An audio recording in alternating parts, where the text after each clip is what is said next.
Bem-vindo ao Pantufo Dados. Vamos ver como é que funciona a biblioteca NumPy. O que é NumPy? NumPy é uma biblioteca em Python usada para manipulação de matrizes. Além de matrizes, também temos arrays multidimensionais.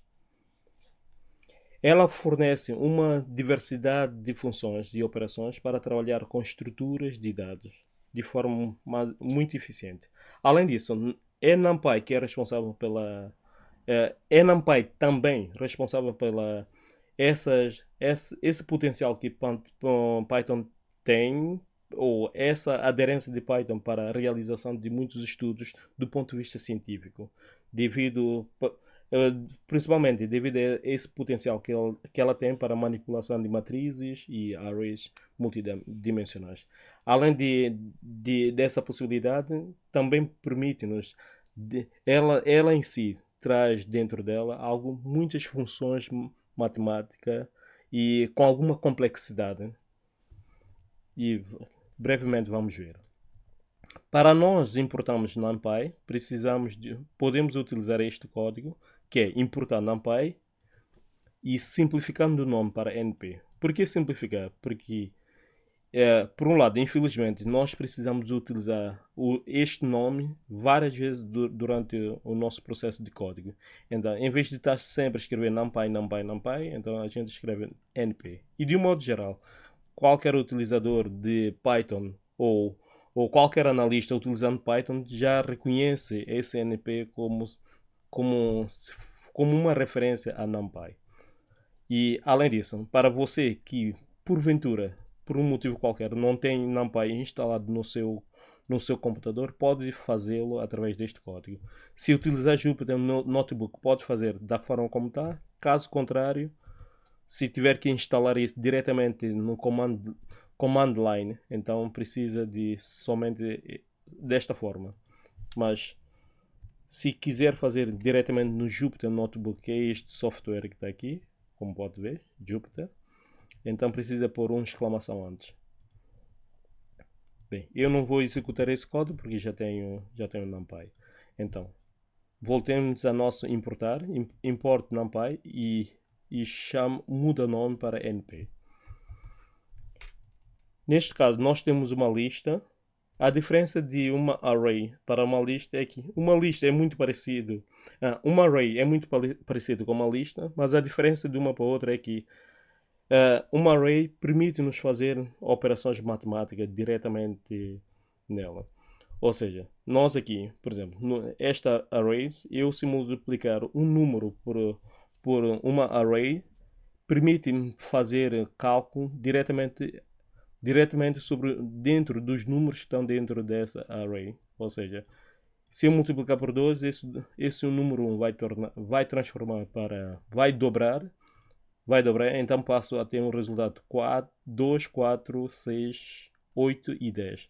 E enquanto uma lista, o que eu vou passar a ter é essa lista mais outra lista combinada, como podemos ver aqui. Como podemos ver aqui, os valores dobraram, enquanto aqui houve sim uma extensão da lista. É como se fosse duas listas combinadas. Nessa secção vamos ver como é que funciona, como é que podemos utilizar, criar algumas arrays, utilizando alguns códigos que existem. Por exemplo, posso criar arrays de dimensão com 5 elementos, neste caso 5 elementos de número 0.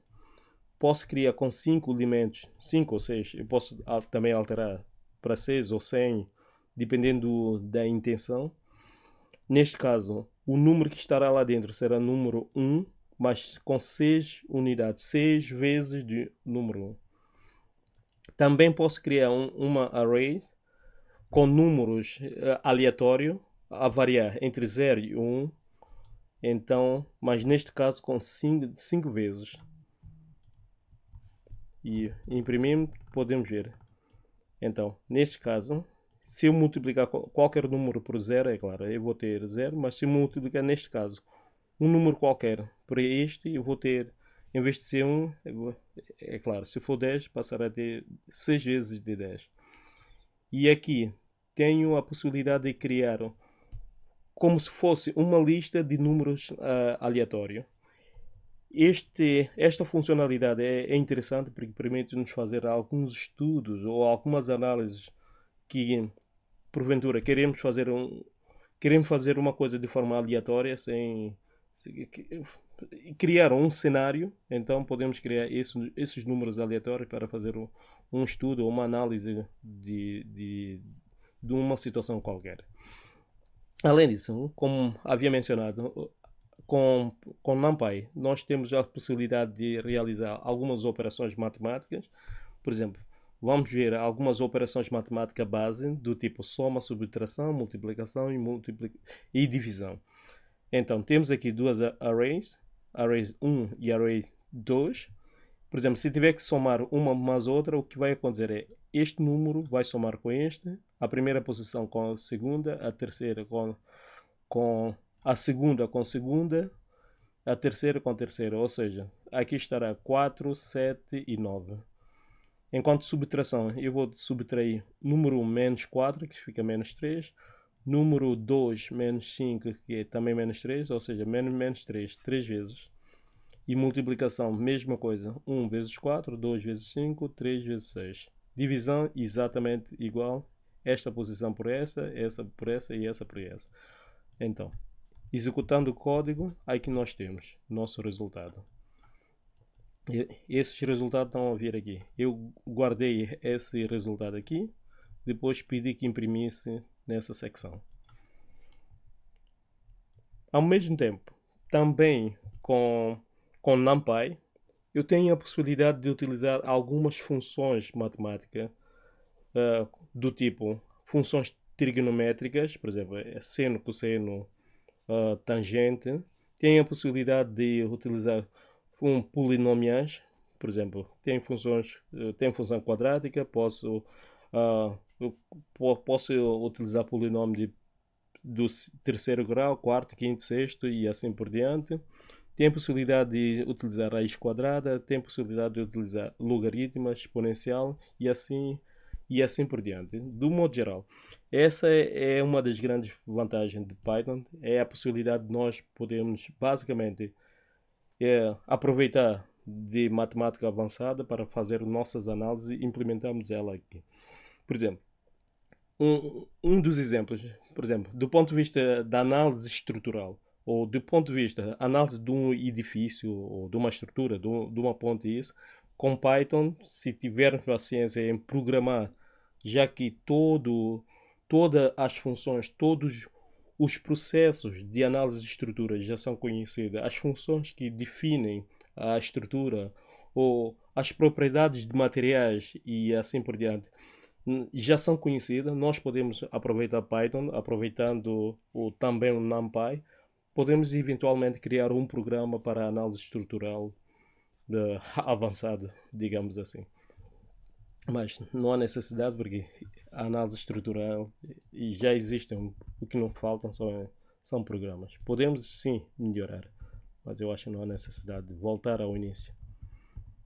A não ser que não exista. Então